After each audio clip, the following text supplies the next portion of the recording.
Hey everybody, this is Michael Bryson. Welcome to the This Is Bodybuilding Podcast, the first ever This Is Bodybuilding Podcast episode. Excited about this. Want to give a big thank you to everyone for tuning in, and a huge thank you to all the patrons on Patreon. You guys are what's going to keep this thing going and growing throughout 2021. With the 2020 Olympia having just finished, about, 3 weeks ago now, I thought what better way to start this whole thing off than with a review of that show. Specifically, the Mr. Olympia, the men's open bodybuilding contest, and most specifically, I'm going to review the guys in the top 9, the single digits, the elite of the bodybuilding world. And before I do that, though, I want to give a big thank you to Jake Wood. Huge thank you to Jake Wood and his entire Olympia team. Tamar, Tarek, Heather, everyone involved. Dan Solomon, of course. This year was a year that was full of adversity, right? With COVID-19, changing of timings and of shows and venues and cancellations throughout the season and postponements. But they pulled together so well and made this Olympia really special. I think it was probably the best Olympia I've been to in terms of the staging and the lighting.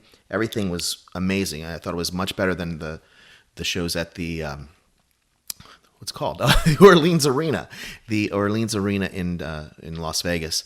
Of course, this time around it happened in Orlando, and the staging was amazing. They made a big thing about how this was the biggest stage in Olympia history, and I thought, who cares how big the thing is, right? Just have it lit well. Well, as it turns out, it was amazing that it was that big. It really, really worked out well for the ladies in fitness. They had a lot of room to do their routines. We'll talk about that at another podcast, another time. But it gave the guys a lot of room to spread out, even though they probably weren't spreading out that much, as they love to bang elbows. What's that all about, guys? Spread out a little bit. Let us see your physiques. I don't know why everyone feels like they have to be on top of each other, as if the judges weren't going to see them if they were, 6 inches further to the left or right. Saw the elbows banging quite a bit, and that really came into play at the classic physique Olympia, but that, again, will be talked about on another podcast. Right now, I want to talk about the top 9 of the Mr. Olympia. Starting off the top 9 is a legend, one of the greatest legends in the history of the sport, Dexter Jackson. Dexter Jackson himself is a former Mr. Olympia. Well, once a Mr. Olympia, always a Mr. Olympia, and he won the contest in 2008. He also has won 5 Arnold Classics in Columbus, Ohio. He's won more Arnold Classics than that, but the 5 big ones that he won in, Columbus, Ohio. He set a record there with 5. No one has won 5 of those, and probably never going to see that happen again, right? He's also won a record 29 pro shows, which no bodybuilder has done before. So whenever there's a discussion about who's the GOAT of professional bodybuilding, Dexter Jackson's name is always one that's got to be in the discussion. Definitely one of the greatest of all time. Earlier in this year, Dexter placed second at the Arnold Classic, finishing second behind William Bonac, who won his second Arnold Classic this year. Dexter looked amazing. I was at that show, and I thought he looked incredible. It was hard to believe this guy was about to turn 51 during the course of 2020, which he did prior to this Olympia. It's just unbelievable. There's not many people in the history of the world who could look as amazing as Dexter does in his 50s. It's unthinkable, unimaginable almost. But he looked incredible at the Arnold Classic. He looked amazing the 6 months before at last year's Olympia, where he finished 4th. I don't know how many times this guy's finished in the top 5 of the Olympia. It's got to be a record. I have to look into that. Surprised I don't know that off the top of my head. I probably have it locked away somewhere in the back of my in my brain. But he is just an amazing testament to what genetics can do. I mean, the guy's just fantastic. So this year at the Olympia, he was a bit downsized. He looked quite a bit smaller than he did, less full than he was at the Arnold. I don't think that this was a matter of his age. He's 51, but he looked amazing 6 months prior. Well, more like 9 months prior. And 6 months prior to that, he looked amazing. So I don't think it was just a matter of a switch being flipped and suddenly Dexter Jackson is old. No, he still looked amazing. He was just down in size, and it was probably, I'm guessing, I don't know, I haven't spoken to him, but I imagine that he may have over-dieted or done an excessive amount of cardio with the hopes of coming in super shredded for his last show, because this was his last show. He knew this going in. We all did. It was a big emotional moment, actually. His final posing routine, his family stormed the stage, and it was really something to see, really a tearjerker. It was really an honor to see him in his last show, and he looked amazing. He was in great shape. He was just a little bit flat, it seemed, and a little smaller than normal. And going into this thing, I had predicted that he was going to be in the top 5. He really has the physique to do that, and I'm sure if he was to come back next year, he could bring a package that would get him back into the top 5. But he is done. He is retired. We are going to miss him on that stage. He's brought so much to the sport in his 21-year career. Really someone who has achieved greatness. In 8th place was Hunter Labrada. This guy's a legend in the making, right? He's got a pedigree that's just unbelievable. His father, of course, being one of the greatest bodybuilders of the 80s and early 90s, Lee Labrada, who finished second at the Olympia on 2 occasions, was top 5 multiple occasions. Much different physiques. Lee was a shorter, more, I don't know, it was a slighter build, more of a classic physique looking type guy at about almost 5'6".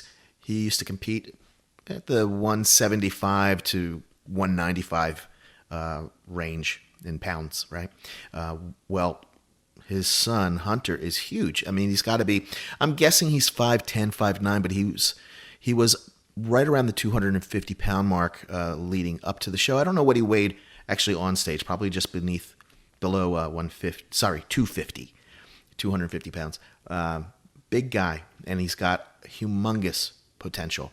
I really like Hunter. He's a really smart guy. He's a good guy, and I think he knows exactly what he needs to do in order to continue moving up. I mean, 8th place in your Olympia debut is excellent. This guy just turned pro 2018. He won nationals, I believe, in super heavyweight and won the overall title. And then he qualified for the show, I believe, at the Tampa Pro of 2020.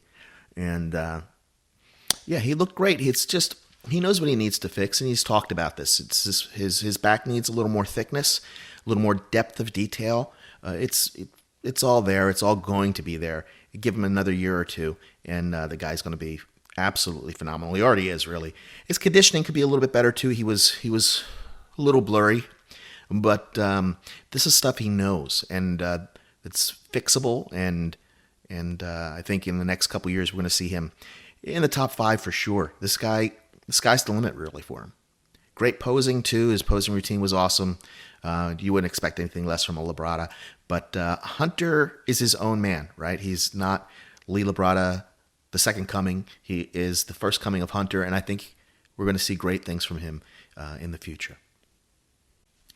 In 7th place was big Ian Valliere. Ian looked crazy. I mean, the guy was in phenomenal conditioning. He's a big dude. He doesn't have pretty muscle, but he's got like granite, grainy looking muscle, and it's very impressive. I mean, this is the epitome of what I would call a Herculean physique. He's not all about aesthetics, although he's not without aesthetics. His physique he's got great taper. The guy's quarter turns are unbelievable. He's probably got some of the best quarter turns in the IFBB Pro League right now. And 7th place, great placing for him. He qualified for the show, winning the New York Pro in 2020. It was really interesting. This guy, he had a lot of criticism against him for that show. And I thought he looked phenomenal. I watched that show via live stream, saw lots of pictures. Maybe he had been sharper in past shows, but he certainly looked like he won this show to me, the New York Pro. I had no problem with him qualifying via a win at that show. And at this show, man, he looked amazing. In 7th place, great placing for him. 2019, he didn't even qualify for the Olympia. And the year prior was his Olympia debut. I think he placed 14th Yes, he was like 14th place for the Olympia in 2018. So he like halved or doubled, whatever you want to look at it as, that placing at 7th place in the Olympia. Very good. I think by next year, we're going to see him in the top 5, and that could be, something that he's doing for quite some time. I don't see his career slowing down. He is really on track of being one of the top stars of this era. In 6th place was big Akeem Williams. And my God, Akeem looked amazing.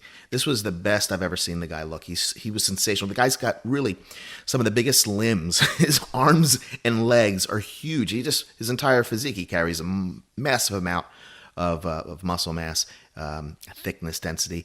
His upper back, the lat spreads are crazy. Yeah, his lats don't go down as low as some guys, but for the front lat spread, the look is sensational. Fills up the space between his arms. He just looks amazing. His front poses and side poses are really, really phenomenal. The side leg, the depth of detail that was there, tremendous. Was great. I mean, his conditioning has improved fantastically. Is that a word? Fantastically? Tremendously. He's improved his conditioning. Anyway, from the back, his glutes and hamstrings didn't look so bad. They were in as much as I've ever seen them in. His upper back, there's some thickness of skin there, right? And he's maybe holding a little water. Some guys are just thicker skinned than others, but I think that for sure he can nail this conditioning a little bit better than he did. And really, it was already good enough for him to finish top 6 in the Olympia, and it was a deserving 6th place. I think that we're going to see him moving up quite a bit in the rankings. I would love to see him next year standing next to Big Ramy. That would be something to see, and I think we'll be seeing that comparison. And I think he'll do pretty well for himself in certain poses. And I wouldn't be surprised if we see him in the top 5 or better next year.